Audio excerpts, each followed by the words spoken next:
I, your host, Julian Greystoke, here for another Top 5 Wednesday. Possibly even on Wednesday. Now, if you remember from previous Top 5 Wednesdays, this was originally created for BookTube by Ginger Reads Laney. Link in the doobly-doo. Hopefully, I remember to put one there. But I am making it about video games. Because I can. As always, the views expressed in these Top 5 Wednesdays are only mine, and not the views of any of the other members of Pariah Cast unless otherwise noted. So today's Top 5 Wednesday is Top 5 Games I Didn't Expect to Like, but Did. Okay, so this was really kind of challenging for me because most of the games that I have played I knew I would like going in. I suppose I'm like most people, really. I mean, most people don't branch out too often and try games they don't think they're going to like, but I did manage to come up with 5, so here we go. Number 5 is Tales of Symphonia. I did not think I would like this one. It's you know, it's a sort of a Japanese RPG, and you know how those can get very dramatic, very confusing with their plot lines and everything like that. And the main reason I didn't think I would like it though is because of the combat style. It's much more of an action-based combat style, and I was and still a little bit am much more into turn-based combat. I know I'm old school, and I need to get with the times. But anyway, that is why I did not think I would like Tales of Symphonia, but it turned out I really enjoyed it. The characters grew on me and I had a great time. However, it is at number 5 because while I enjoyed it, I did not feel the need to play any of the other Tales games. It didn't hook me well enough that I wanted to get in there and play more games like it. I just enjoyed playing it. Number 4! See, I was really into racing games when I was a kid. I played, Mario Kart with my brothers. We played pretty much any racing game we could get our hands on. Good, bad, whatever. If you could race, we were playing it. I was a little bit dubious though when my brother brought home a pod racing game because I was like, okay, this is not going to be good. There's no way this is good. It's a movie video game, and even as a small child, I knew that video games from movies were shitty. But we played it, and we really, really enjoyed it. And even though I was pretty young and I never got terribly good at it, I had a great time. It was loads of fun. Technically, I think it's called Star Wars Episode 1 Racer, but we just call it the pod racing game because that's what it is. If you haven't had a chance to try it out, go check it out. It's really fun. Number 3 is Paper Mario. Now, while I am into RPGs and especially turn-based games, I wasn't sure that I was going to like Paper Mario. I am actually not a huge Mario fan. I mean, I enjoyed Mario Kart, Super Mario 64, whatever, but I'm not a Mario connoisseur.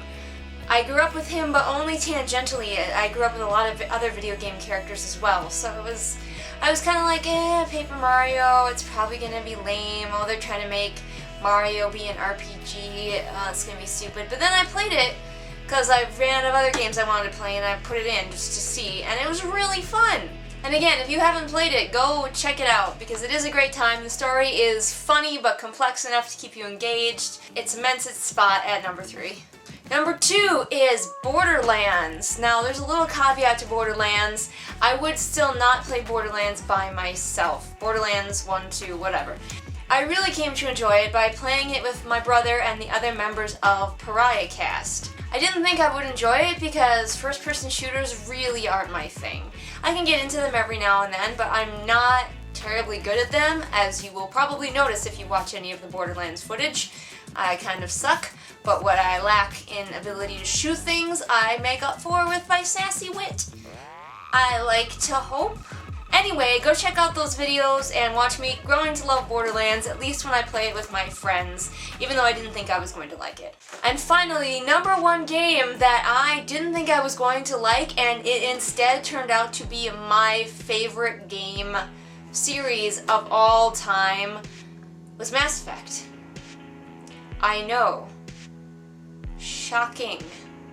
Okay, so I had played Dragon Age, and I had played KOTOR, and I hadn't played Jade Empire yet, but I felt like I was really getting, the most out of my BioWare experience, and I wanted more games like it, but at the time, this was about when Mass Effect 2 was coming out. At the time, there really wasn't anything else, and everywhere I went, people, including my family and friends, were saying, play Mass Effect, try Mass Effect, and I was like, no, it's sci-fi, it's shooting, it's outer space, and that is so different from Dragon Age and the experience that I had and loved with Dragon Age, and even kind of different from the experience that I had with KOTOR, because even though it's in space, it's very fantasy-esque, because it's Star Wars, and Star Wars is science fantasy. But anyway, it was so different from the experiences that I had that I was not interested in Mass Effect.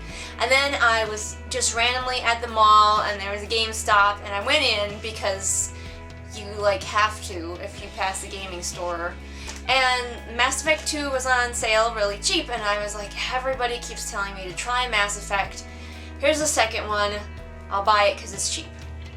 And thus began my enduring love affair with Mass Effect. And Mass Effect 2 becoming and remaining my absolute favorite game of all time. Nothing has eclipsed it yet.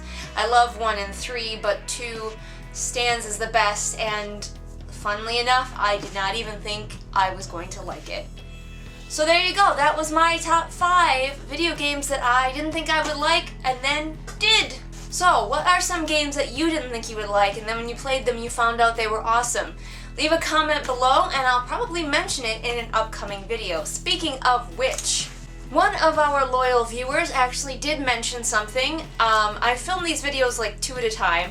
But way back when I did the video about video game covers and what are the worst video game covers that were in my house, a viewer of ours mentioned a video game cover that she was not very thrilled with, so I thought I would share it, and it's actually one that I own.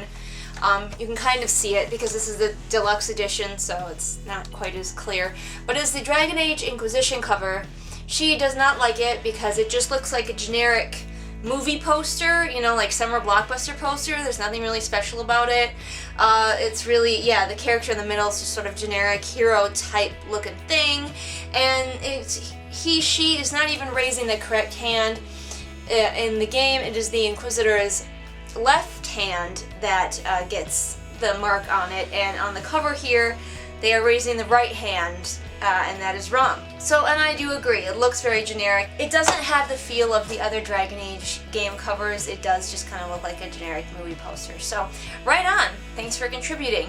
And like I said, if you have opinions about any of these top 5 Wednesdays that I've done, comment below, and your opinion might end up in a future top 5 Wednesday.